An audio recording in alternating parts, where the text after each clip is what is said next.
winding down the biblical story of Jacob, Yaacov, and his family, this family of 12 sons. This is the real beginning of the Jewish people, so to speak, because it's now that the story takes a twist. You know, ahead of Yaakov and the rest of the brothers, Yosef was sent to Egypt, and because of a famine around the world, Yaakov and the 12 sons and wives and extended family, 70 people altogether, have to come down to Egypt. And we're told that the very last years of Yaakov's life, Yaakov lived a hard life. We know that from Yaakov's birth, he's got this battle with Esav. Esav, in the womb already, they're battling. They come out, Esav is angry, wants to kill him, he has to run away to Lavan. Lavan tries to take advantage of him 100 times. Leaving Lavan, you would think he's going to be okay. First of all, Lavan basically ran after him and said, look, I can kill you and wipe you out. But Hashem said, I can't touch you, so I'll let you go. That's his end with Lavan. He went back to Esav again, thought Esav was going to come to kill him, and he had to appease Esav. We see that night was a very difficult night. He prayed, he sent gifts, and he did a lot of things. He was afraid that was going to be the end of him and his entire family because Esav was coming to kill him. Getting into the land of Canaan, which was going to one day become Israel, but was not yet Israel, getting into the land of Canaan, his daughter's taken and abused. And then he has to fear for his life because when the brothers took retaliation for what was done to their sister Dinah, so Yaakov was afraid that all of the Arab nations would gang up together and attack and kill him and his family, and that would be the end of the Jews. Ironically, we see the same attempt over and over again in history. The 6-Day War, the Yom Kippur War, they gang up and try to get rid of us. But Baruch Hashem, we're not going anywhere. So Yaakov is now in the land of Canaan trying to survive, and he's forced to come down to Egypt. So after all the trouble and all the struggles that he had to go through, his one attempt, his one wish, his one request from Hashem was, let me live out the end of my days in peace. And instead of getting that peace, Hashem tears away Yosef from him and sends Yosef down to Egypt. And for 22 years, he suffered. He was even in a state of depression because he lost his Ben Zikunim, his precious son that he gave over all of his wisdom to. And we're taught that because you can't have prophecy unless you're in a state of joy. He lost prophecy for all those years as well. The simple meaning of the story that he asked to have tranquility is God's response is that this is not a world for tranquility. Tranquility is when Mashiach comes or in the Gan Eden. This is a world to get working, to get busy. So instead of giving him that blissful tranquility that he asked for, he caused him to suffer by taking Yosef away from him. An alternative way to explain that whole dialogue, so to speak, between Yaakov's inner request to have tranquility and God's answer is no, is this. There's an idea that God fulfills the requests of the righteous. So we can appreciate and say that Hashem responds to Yaakov saying, you want tranquility, you want bliss, you want Mashiach, you want Canaan that's being run by the Arabs that do not believe in me and do not follow a proper way of life. You want all that to change so you can be a Jew living and thriving in the land of Israel. So in order for that to happen, I'm going to have to take Yosef away from you and bring him down to Egypt because you cannot have the Torah and you cannot become the Jewish nation without passing first through Egypt. You have to go through this period in our lives called Egypt. The suffering, the hardships. But when you're done with Egypt, then you can have what you're asking for. You can have the Torah and you can have Eretz Yisrael and you will one day live happily ever after. But to give you that which you're requesting, this tranquility, this bliss, this olam haba that you want in this world, I'm going to have to take Yosef away from you. That's the one way to appreciate the answer. So again, he schlepped down now to Mitzrayim because this is what has to happen. And we're in fact told that he got a taste of the blissful life that he asked for in those final years in Mitzrayim. He lived out the last years of his life in Mitzrayim. Vayechi Yaacov be'eretz Mitzrayim. Vayechi means he lived in Mitzrayim. And the commentators, the Kabbalists, they all say that those were the best years of his life and fulfillment on some level of his request for a tranquil life experience in this world. And that brings up a question that I think we all must ask. I don't think anyone could read through the parsha of Vayechi and find out, according to the Zohar, that Yaakov had the ultimate years of his life in Mitzrayim and not ask the question. Mitzrayim is known as the worst place on earth, the most immoral, immodest, thievery, backstabbing. I mean, they betrayed Yosef himself and the brothers of Yosef. They took everything they could from Yosef. Yosef built them an empire, and they said to Yosef, now that we don't need you, to heck with you and your family. They turned us into slaves, his children, his grandchildren. So we see the mentality of Egypt, selfish, corrupt, obviously in the realm of morality and sexuality, they were as bad as one can imagine. So the question is this: Yaakov is coming. Yaakov, great, Tati, Zayde, the father and grandfather and great-grandfather of Jewish kinderlich, the Jewish children, a wholesome people, a wholesome nation. Yaakov and his family are coming from Canaan, a peaceful life, a holy life, a life of shepherds, and they're moving to Manhattan, 40th and Broadway. Imagine.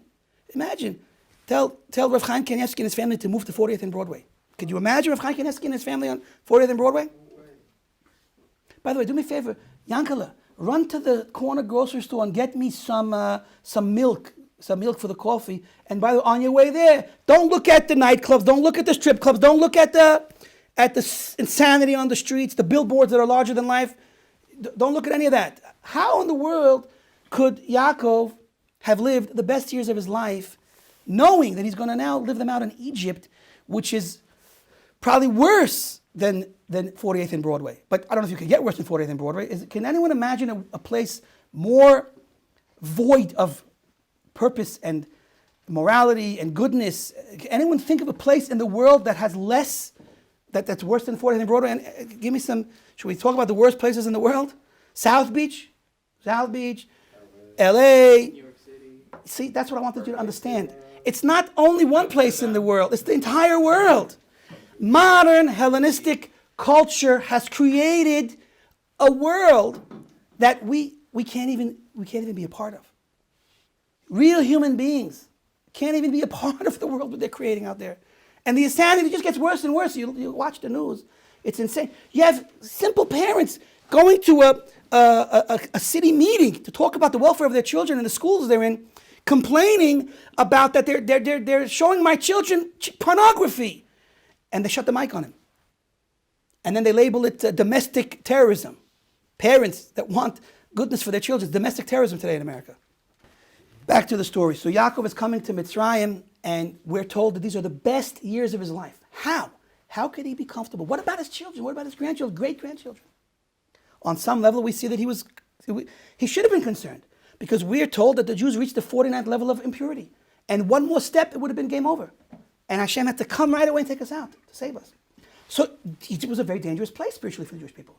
How could he have been content that we're going to come there and everything's going to be okay, we're going to live it, we're going to survive? How did he know that? How could he be happy in that circumstance? So I think that we have 2 or 3 messages which will really tell us today how we are able to survive and how we're really ultimately going to make it.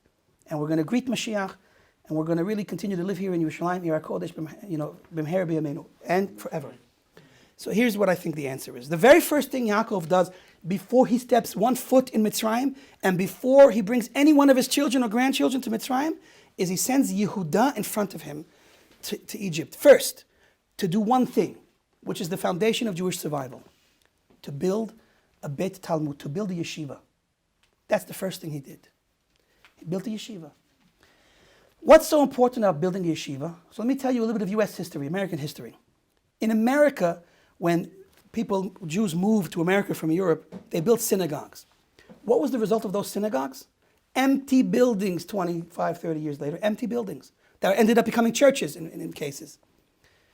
When you build a synagogue, that becomes like a body without a soul. When you build a yeshiva, then you have the soul. So he built a yeshiva in Mitzrayim, and that's the answer today everywhere. When you build yeshivas and you have a connection to the Torah, then you survive, then you live on. Without the Torah, we have nothing in common with Abraham and nothing in common with Mashiach that's coming to save the day in the end of the day. Without Torah, we're disconnected. And Yaakov understood that if we're going to go to Mitzrayim and we're going to have a chance to survive, the first building that's going to exist there, that's going to be one of our buildings, is going to be the yeshiva. Then we'll build homes. First the yeshiva, then homes. That's lesson number 1. Lesson number 2, beautiful part of the story, I think, is that he understood that Yosef was alive and well. And when I say well, I don't mean he was a billionaire. He was a billionaire. But that's not the well that I mean. He understood that Yosef was the same Yosef that left him. His prized child that understood all of the ways of Hashem that Yaakov taught him. He understood that Yosef went to Mitzrayim and was there and stayed alive. His soul was thriving. He was a godly man, a holy man. And when he understood that, he understood there is hope. Now, let me explain to you a little bit about Yosef and his survival in Mitzrayim. We bless our children to be like his children because they're the children that grew up in Gullus. They grew up in Gullus. In fact, actually, all of the tribes were born in Gullus, right? And that's an interesting thing. I saw it in a Hasidic discussion that why did all of the tribes have to be born in Gullus? Because Hashem saw that the Jews would be in Gullus. And the fact that the 12 tribes were born in Gullus, that's where we get the power and the ability to survive in Gullus. But more than that, the Ephraim and Menashe, those two children were raised in Gulut because the tribes were born by Lavan, but they right away went with Yaacov back to Canaan, which is considered a level of Israel in some way, even then. So even though they were born in Gullus, they didn't grow up in Gullus. But Yosef and his sons grew up in Mitzrayim, on 40th and Broadway. So, and they survived, and they were righteous. So that was a sign of hope, a light in the darkness, that if Yosef could survive, then he paved the way for the Jews to survive. About Yosef specifically, it says that when the brothers of Yosef came to see him in Mitzrayim, they didn't recognize him. And that's a question, I mean, I'm shocked by it when I learned the storyline. Maybe you all have that question. How could you come to see your brother that you saw every day? You ate together, you tried to kill him I forget that part. You ate together, you were friends. How could you not recognize your brother? So on a simple level, Rashi helps us out and says that he was a grown man now. He had a beard. When they left him, he wasn't such a grown man. He didn't have a beard. But still, you're looking into these eyes. You have no recognition at all. You don't see anything of Yosef in there. So there are two simple answers. One is the beard and his physical look. Two is if you're not expecting to find something there, you're not going to find it. You ever a thought or a circumstance, if it's out of your entire mindset that there's a possibility, you won't think of that possibility. Once it's in your mindset, you might think of it. So it's true they were looking for Yosef in Mitzrayim, but they were not looking for Yosef to be the king of Mitzrayim, the leader of Mitzrayim. So since the last thing in the world they would ever believe that's him, they didn't have an ability to look and see that was him. That's all according to the sort of pshat type of way of understanding it. But there's a beautiful explanation I saw, I believe, in a Hasidic sefer that says this. What does it mean they didn't recognize Yosef? Yosef's path in divine service was so far out, so light years ahead of them, that they couldn't recognize him or it because it's something they were never used to. They never heard of going to Broadway, 40th and Broadway, and being a Jew there. They understood how to be a shepherd in Canaan and be holy and be spiritual and make yichudim and reach Atzilut. They didn't once fathom, how can you reach Atzilut in Mitzrayim? And the pasuk says, "V'Hashem Yud Kei Vav Kei et Yosef." The Ben Ish Chai says that Yosef was an Atzilut in Mitzrayim, not in Galut. Hashem was with him in everything he did, on all levels, And that's what they didn't recognize. They couldn't recognize and see that way of serving Hashem. And this brings us to another important idea. The Baal Shem Tov says that sometimes, again, Torah is what life is all about, and fulfilling the Torah and living the Torah is what life is all about. But sometimes Hashem says, I'm going to make you close that book. That's for someone who's a masmid, someone who studies all day long. I'm going to make you close that book. You know why? I want you to do other things for me. I don't want you to just sit and learn for me. I want you to do other things for me. Hashem took Yosef from that tranquil place and threw him in Mitzrayim and said, I want you to serve me in Mitzrayim. The way you're going to have to learn how to do in Mitzrayim was a big chiddush. And that's what he says that applies to all people. Hashem wants many different types of service for him, many different circumstances and places. And that's actually one of the secret ideas why the Jews, in fact, were sent to Galut. It says the Jews were not sent into exile except for one thing, to raise the sparks of holiness and to bring the potential converts that are trapped out there in the Galut back to the way of Judaism. That's why we were sent out into Galut, and that's why Yosef was sent to Mitzrayim. There were sparks of holiness that needed to be elevated in Mitzrayim. Anyway, that's what it means that they didn't recognize Yosef, is because it was a chidush. The word Yosef means to increase, to add, to grow. That chidush that Yosef represented was new to them, and that's why they didn't recognize him. And that's the chidush that was what kept us alive and helped us survive in Mitzrayim. So we have now two reasons why we could say that Yaakov felt reassured that we're going to make it.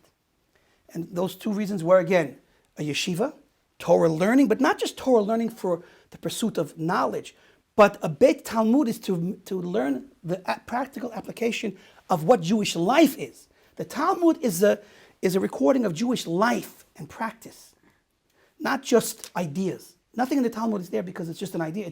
It's an idea that has to come somehow affect our life, permeate our life, and permeate the world. And so that's what we built. We built in Egypt, first of all, the foundation of Jewish living, and we were able to survive. That's number one. Number two, Yosef and his children showed us how we can navigate through those difficult situations and also stay pure and holy.